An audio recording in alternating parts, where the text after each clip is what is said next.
কংগ্ৰেছৰ দল ত্যাগ সন্দৰ্ভত এআইডিএফ প্ৰধান বদৰুদ্দিন আজমলৰ প্ৰতিক্ৰিয়া নেতৃত্বৰ নিয়ন্ত্ৰণ কৰক কংগ্ৰেছক ইয়াৰ বাবে কংগ্ৰেছৰ ক্ষতি হ'ব পুৰণি নেতাৰ দল ত্যাগত কংগ্ৰেছৰ ক্ষতি হ'ব বুলি প্ৰতিক্ৰিয়া প্ৰকাশ কৰে বদৰুদ্দিন আজমলে কংগ্ৰেছৰ পদত্যাগৰ ধুমুহা অব্যাহত আছে কেহুটিয়াকৈ ৰজলিনা তিৰ্কি আৰু অজন্তা নেওগৰ নাম চৰ্চালৈ অহাত এই প্ৰতিক্ৰিয়া প্ৰকাশ কৰিছে এআইডিএফ প্ৰধান বদৰুদ্দিন আজমলে নেতৃত্বৰ নিয়ন্ত্ৰণ কৰক কংগ্ৰেছক ইয়াৰ বাবে কংগ্ৰেছৰ ক্ষতি হ'ব আৰু পুৰণি নেতাৰ দল ত্যাগত কংগ্ৰেছৰ ক্ষতি হ'ব বুলি প্ৰতিক্ৰিয়া প্ৰকাশ বদৰুদ্দিন আজমলৰ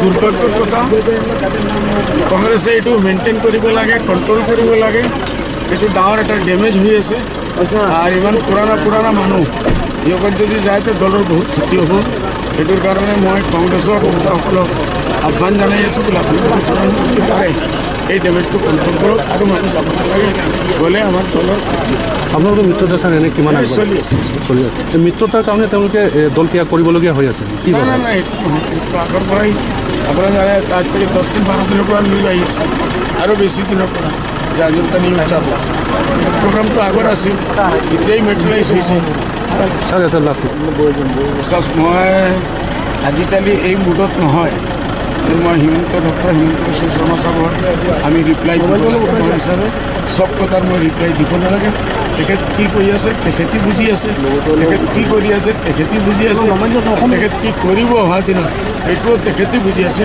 আৰু ওপৰলৈ আল্লাহ ভগৱানে বুজি আছে আৰু তোমাৰ আমি বুজাত কৰাৰ চেষ্টাই দিম 21ৰ ফলাফল হয়তো ভাল হ'ব আপোনালোকৰ মতলব সিহঁতে 35 পাব আমি 65 পাম তাৰ মানে আগত হ'লো আগত 100+ কৈছিল 35 নামিছে তো 65 যদি মানুহ আৰু যদি 35 মানুহ 65 নামিলে মতলব তেখেতে মানি নিছে যে আমি হাৰিলোঁ নিউজ 18ৰ বাতৰিৰ প্ৰভাৱ নিউজ 18ত প্ৰচাৰিত বাতৰি চোৱাৰ পাছতেই বাগমাৰী চাহ বাগিচাত শিশু শ্ৰমিক নিয়োগৰ তদন্তৰ নিৰ্দেশ দিছে বিশ্বনাথৰ উপায়ুক্তই শ্ৰম বিভাগৰ কাৰ্যালয়লৈ তলব বাগমাৰী চাহ বাগিচা কৰ্তৃপক্ষক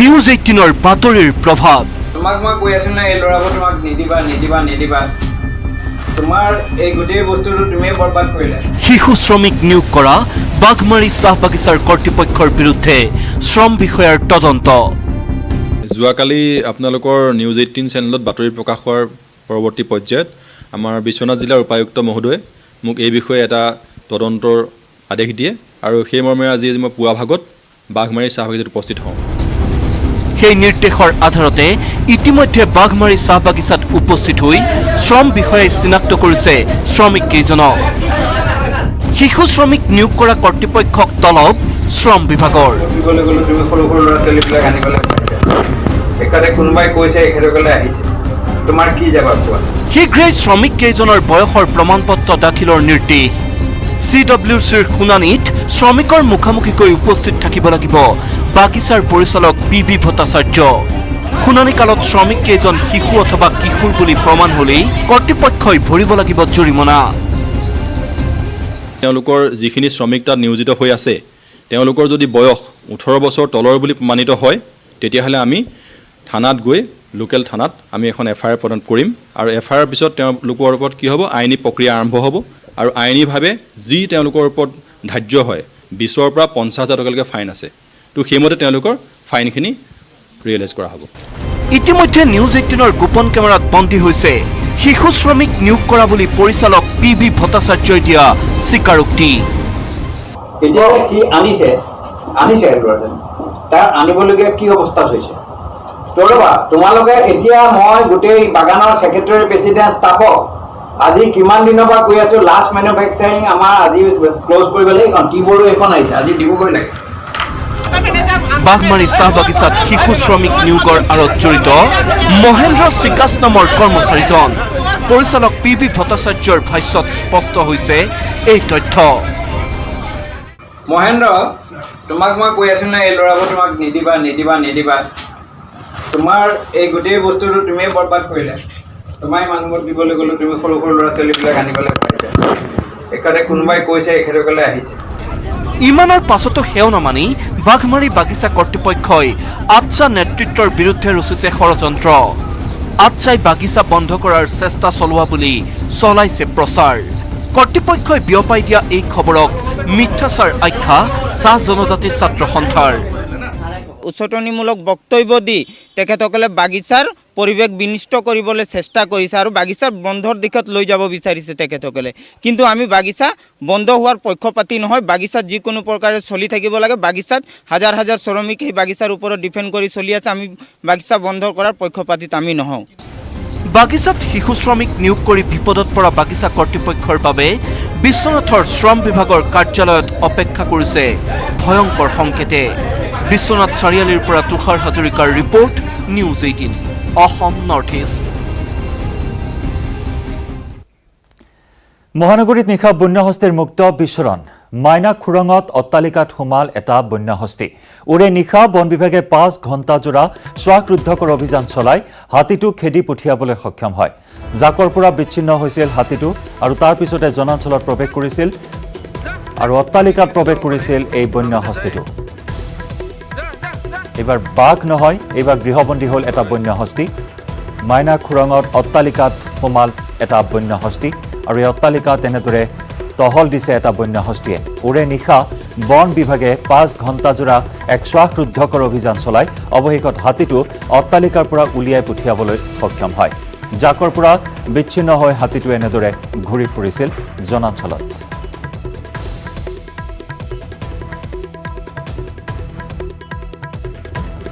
সেই সংখ্যালৈ যোৱাৰ পূৰ্বে চিটি 18ত লৈছো আন এটি চমু বাণিজ্যিক ধুমুহা। নিৰ্বাচনৰ প্ৰাকক্ষণত বিৰোধী দল কংগ্ৰেছত বলিছে এতিয়া ধুমুহা। কংগ্ৰেছী শিবিৰলৈ খহনীয়া আনি গেৰুৱা বসন পিন্ধিবলৈ সাজু হৈছে বহু কেইজন শীৰ্ষ নেতা। মুখ্যমন্ত্ৰীৰ ঘৰত অজন্তাৰ চাহমেল, লগত হিমন্ত বিশ্ব পীযুষ। জল্পনা কল্পনাৰ অৱসান ঘটাই অৱশেষত গেৰুৱা বসন পিন্ধাটো নিশ্চিত কৰিলে অজন্তা নেওগে। তৰুণ গগৈৰ বিয়োগৰ পাছত সাময়িকভাৱে তাপ মৰা বিষয়টোৱে লাভ কৰিছে বিপুল চৰ্চা। নাযাওঁকৈ বিজেপিলৈ যাবলৈ ওলোৱা অজন্তাৰ দৰেই হাত এৰি পদুমলৈ যোৱাৰ তালিকাত নাম আছে সৰুপথাৰৰ বিধায়িকা ৰজলীনা তিৰ্কী, লক্ষীপুৰৰ বিধায়ক ৰাজদীপ গোৱালাৰ। দুলীয়াজানৰ বিধায়ক তেৰজ গোৱালাই তালিকাত সংযোজিত কৰিলে আন 4 কংগ্ৰেছী নেতাৰ নাম।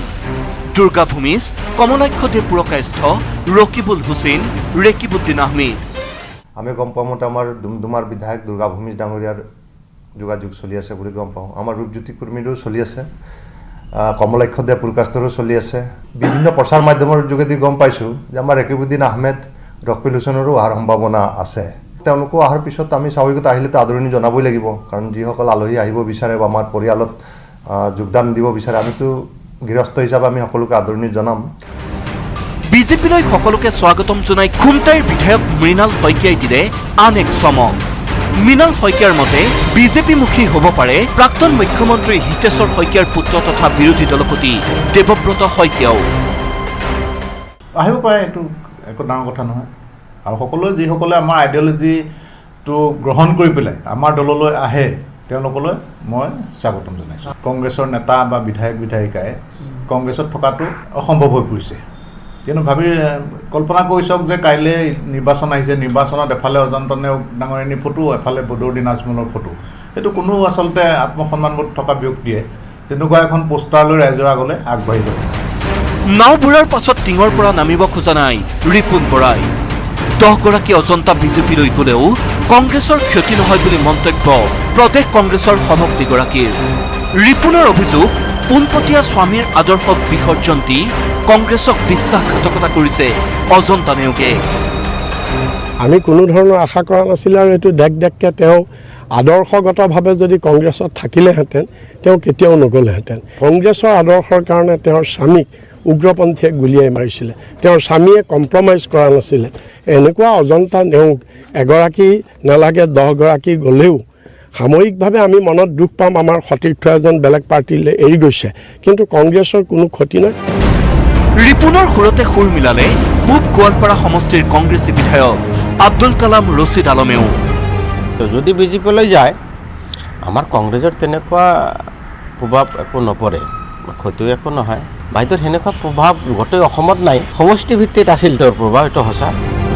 ইমানৰ পাছতো অজন্তা কংগ্ৰেছতে থাকিব বুলি আত্মবিশ্বাসী নেওগৰ ঘনিষ্ঠ বিধায়ক জাকিৰ হুছেইন চিকদাৰৰ। অজন্তা নেওগৰ নাম বিজেপিত যাব বুলি কেৱল এইবাৰেই নহয়, বহুত আগৰ পৰাই চৰ্চা চলি আছে। গতিকে এইবাৰো যিহেতু এই কথাটো উত্থাপন হৈছে, আমাৰ এতিয়াও বিশ্বাস যে বাইদেউ কংগ্ৰেছ দলত আছিল, আছে আৰু থাকিব। আনফালে দল বাগৰাৰ খবৰ ওলোৱাৰ পাছতে সমষ্টিত আধাৰশিলাৰ ৰাজনীতি আৰম্ভ কৰিছে বিধায়িকা ৰজলিনা তিৰ্কীয়ে। ৰজলিনাৰ বাবে অপ্ৰাসংগিক দলৰ প্ৰসংগ। দল মত নিৰ্বিশেষে ৰজলিনাই বিচাৰে উন্নয়ন। মই বিধায়িকা হিচাপে জয়যুক্ত হৈ আহি মোৰ কাম কি? মই ৰাইজৰ সেৱা কৰিবলৈ আহিছোঁ। এই বিজেপি গমন কালি বোলে ক'ৰবাত সোমালোঁ, এবাৰ কয় বিজেপি যাওঁ, এবাৰ কয় এজিপি যাওঁ, আৰু কোনোবা দল বাকী আছে যদি ক'ব মোকো, মই জানিলে ভাল পাম। কিন্তু এইটো সময়ত মই ভাবিছোঁ যে মোৰ কাম যিটো আছে সেইটো মই কৰি আছোঁ। 4 দিন পূৰ্বে মন্ত্ৰী ভৱেশ কলিতাৰ সৈতে গোপন বৈঠকত মিলিত হোৱা ৰজলিনাৰ শেহতীয়া মন্তব্যই দিছে বিপৰীত ইংগিত। প্ৰশ্ন হয়, নিমিলা অংকৰ বাবেই ইতিমধ্যে বিজেপি গমনৰ দুৱাৰ বন্ধ হৈছে নেকি ৰজলিনা তিৰ্কীৰ? সেয়া